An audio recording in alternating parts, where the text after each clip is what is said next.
सेठ धनीराम की गिनती नगर के सबसे धनी व्यक्तियों में होती थी। सेठ का व्यापार बहुत ही अच्छा चल रहा था।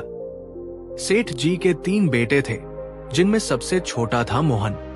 मोहन एक बहुत ही समझदार और होशियार लड़का था। वो अक्सर दूसरों की मदद भी करता रहता। मोहन का हमेशा दूसरों की मदद करना उसके दोनों बड़े भाइयों को जरा भी पसंद नहीं था। दोनों बड़े भाई हमेशा अपने पिता से कहते कि बेशक मोहन समझदार है, परंतु उसमें दुनियादारी की समझ नहीं है। ऐसे व्यक्ति को अपने साथ व्यापार में जोड़ना सही नहीं है। इसे किसी तरह की कोई छोटी मोटी नौकरी लगवा दीजिए, ये उसी के लायक है। मोहन इस बात पर राजी नहीं था। हालांकि वो कहता कि उसे कोई भी काम करने में कोई शर्म महसूस नहीं होती, परंतु वो अपने आप को किसी से कम नहीं समझता। सेठ धनीराम को भी कई बार ये लगता कि मोहन उनके व्यापार को ठीक से चला पाने के लायक नहीं है। इसी उधेड़बुन में सेठ जी ने मोहन को अपने पास बुलाया और कहा कि मोहन, मेरे व्यापार से जुड़ने से पहले तुम्हें अपने आप को योग्य साबित करना होगा। सेठ ने मोहन को कुछ धन दिया और कहा, तुम इस धन से कोई भी छोटा मोटा व्यापार शुरू करो और मुझे पैसे कमा कर दिखाओ, तो ही मैं तुम्हें अपने व्यापार के लायक समझूंगा। मोहन ने अपने पिता की बात मान ली। उसने धन से व्यापार शुरू करने की ठान ली।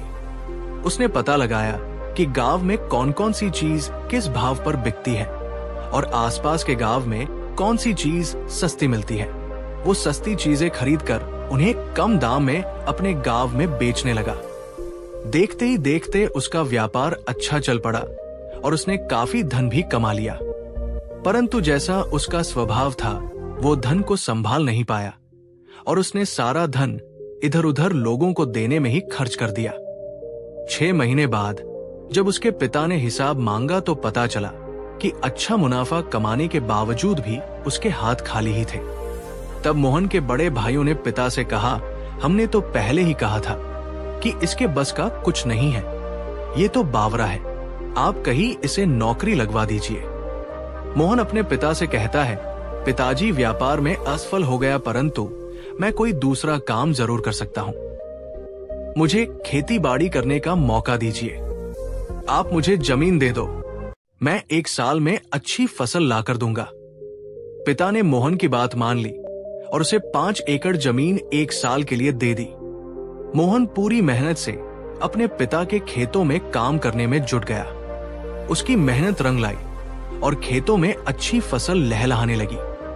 जब फसल पककर तैयार हो गई तो उसे काटने के लिए मोहन ने तैयारी कर ली, परंतु इस बार भाग्य ने उसका साथ नहीं दिया। उसी रात तेज बारिश और आंधी तूफान में उसकी तैयार फसल बर्बाद हो गई। एक बार फिर से वो अपने पिता के सामने नाकारा साबित हो गया। इस बार फिर से उसके भाइयों ने उसका मजाक उड़ाया और उसे बावरा मोहन कहा। अपने भाइयों के इस व्यवहार और पिता की बेरुखी से परेशान होकर मोहन ने अपना घर और गांव छोड़ने का फैसला ले लिया। जाने से पहले वो अपने पिता से मिला और बोला, पिताजी, अब मैं तभी वापस आऊंगा जब मैं अपनी योग्यता साबित कर दूंगा। पिता ने उसे नहीं रोका और जाने दिया। नाराज मोहन घर से निकल तो पड़ा, परंतु उसे नहीं पता था कि उसके साथ क्या होने वाला है। वो तो बस तेज कदमों के साथ अपने गांव और घर से दूर चलता जा रहा था। चलते चलते मोहन एक अनजान गांव में पहुंच गया, जहां उसे कोई नहीं जानता था। वो रास्ते से गुजर रहा था कि तभी उस गांव के किसी घर से एक लड़की की डोली उठ रही थी। मोहन शादी की रौनक देखकर वहां पर रुक गया। दुल्हन डोली में बैठी थी। उस गांव की प्रथा के अनुसार दुल्हन का पिता डोली के ऊपर से कुछ सिक्के उछाल रहा था। मोहन ने बिना कुछ सोचे समझे लपक कर वो सिक्के इकट्ठे कर लिए। उसने काफी सिक्के इकट्ठे कर लिए और घर को भी अच्छी तरह याद रख लिया कि वो किसका घर है। उन इकट्ठे किए हुए पैसों से मोहन ने कुछ चने खरीद लिए और एक घड़ा खरीदा। उस घड़े में पानी भरकर वो गांव के चौराहे पर एक पेड़ के नीचे बैठ गया। उस रास्ते से गुजरने वाले लोगों को वो बड़ी ही विनम्रता से कुछ चने देकर जल पिलाता। मोहन की सेवा से खुश होकर उसे लोग कुछ पैसे दे देते। लकड़ी काटने का काम करने वाले कुछ बई लोग उसी रास्ते से गुजरते थे। वो भी वहां पानी पीते और बदले में कुछ लकड़ियां दे जाते। इस तरह वहां लकड़ियों का ढेर लग गया। मोहन उन लकड़ियों को इकट्ठा करके एक लकड़ी के व्यापारी को बेच देता है और उन पैसों से और चने खरीद लेता है। अब वो हर रोज पहले की तरह ही राहगीरों को चने खिलाकर पानी पिलाता और बदले में उसे पैसे और लकड़ी मिलने लगे। धीरे धीरे उसके पैसे बढ़ने लगे। लेकिन इस बार मोहन ने कोई गलती नहीं की। जब उसके पास पैसे बढ़ने लगे तो वो लकड़ियों को कीमत देकर खरीदने लगा और लकड़ी आगे लकड़ी के व्यापारियों को बेचने लगा। मोहन का मुनाफा पहले से ज्यादा बढ़ता जा रहा था। धीरे धीरे मौसम में बदलाव आया और बारिश का मौसम आने से लकड़ी गीली होने लगी तो उसका धंधा मंदा पड़ने लगा और लोगों ने पानी पीना भी कम कर दिया।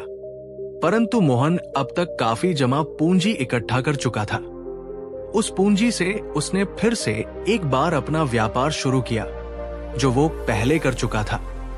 उसने आसपास के गांव से मिलने वाला सस्ता सामान खरीदा और अपने गांव में आकर बेचने लगा।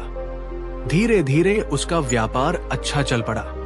मोहन ने अपने पुराने अनुभव से ये सीख लिया था कि दूसरों का भला करना अच्छी बात है, परंतु पहले खुद का भला करना भी जरूरी है। उस गांव में मोहन ने अपनी एक दुकान खोल ली। एक समय वह भी आ गया जब मोहन उस गांव का एक सफल व्यापारी बन चुका था। तब एक दिन वो उस घर में गया जहां से उसने डोली के ऊपर उछाले गए सिक्के इकट्ठे किए थे। मोहन घर के अंदर गया। उसने घर के मालिक को पैसे थमाते हुए कहा कि ये आपके घर से उठाए गए सिक्कों के कर्ज को मैं ब्याज के सहित आपको वापस कर रहा हूं। और उसने पूरी बात उस आदमी को बता दी। वो आदमी हैरान था कि ऐसा ईमानदार भी कोई हो सकता है कि गिरे हुए सिक्कों को कर्ज समझ कर रख ले। खैर, उसने मोहन का धन्यवाद किया। कुछ समय बाद मोहन अपने पिता और भाइयों से मिलने गया।